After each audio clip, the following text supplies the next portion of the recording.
வணக்கம். கருவளர் நாயகி கர்ப்பரக்ஷாம்பாள் கோயில், திருக்கருக்காவூர். இந்த கோயில் நிறைய பேருக்கு தெரிஞ்சிருக்கும்.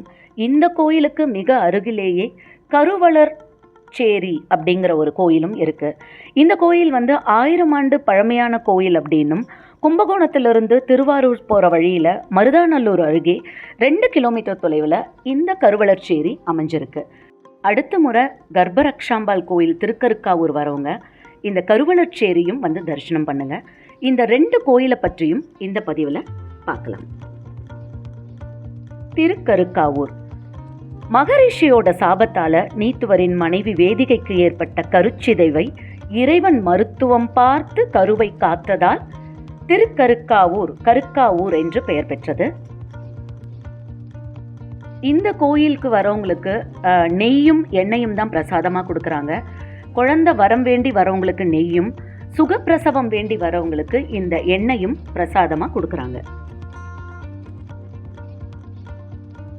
திருக்கருக்காவூர் கர்ப்பரக்ஷாம்பாள் கோயிலுக்கு இன்னும் நிறைய பெயர்கள் உண்டு.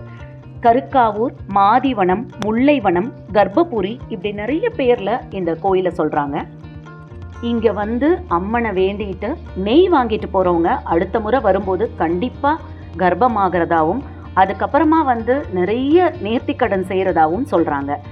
துலாபாரம், தங்க தொட்டிலில் குழந்தைய போடுறது, இப்படி நிறைய விஷயங்கள் வேண்டிட்டு போயிட்டு குழந்தை பிறந்த உடனே அதே கோயிலில் அந்த நேர்த்திக்கடனையும் செலுத்துகிறாங்க.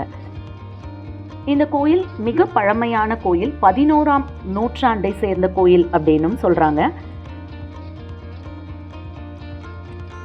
குழந்தை வரம் வேண்டி வரவங்க குழந்தை பிறந்த உடனே அந்த குழந்தைய கோயில் உள்ள இருக்கிற தங்க தொட்டில போட்டு இந்த கோயிலை ஒரு முறை சுத்தி வராங்க.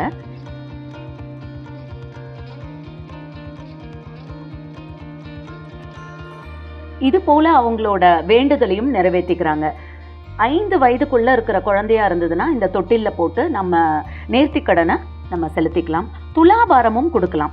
துலாபாரத்தில் பார்த்தீங்கன்னா கோயிலுக்கு தேவையான எந்த பொருள் வேணால் கொடுக்கலாம் அப்படின்னு சொல்கிறாங்க. வாழைப்பழம், கல்கண்டு, வெல்லம், இந்த மாதிரி நமக்கு பிடிச்ச எந்த பொருளை வேணால் கோயிலுக்கு நம்ம கொடுக்கலாம்.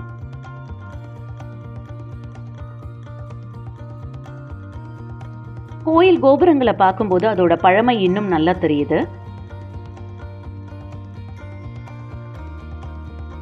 தங்க தொட்டில் வேண்டுதல் மட்டும் இல்லாம துலாபாரமும் வேண்டிட்டு போறாங்க. குழந்தையோட எடைக்கு எடை வாழைப்பழம், இனிப்பு, கல்கண்டு எது வேணா நம்ம கொடுக்கலாம்.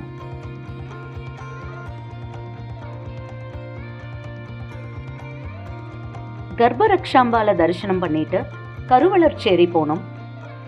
2 கோயிலையும் ஒரே நேரத்துல பார்த்துட முடியும். இந்த கருவளர் சேரி கோயிலை பத்தி, இங்க என்ன சிறப்பு அப்படிங்கிறத பத்தி அடுத்த பதிவுல நம்ம பார்க்கலாம். இது தவிர சென்னையில் இருக்க புட்டலூர் அம்மன் கோயிலை பற்றியும் வரும் பதிவுகளில் நம்ம பார்க்கலாம்.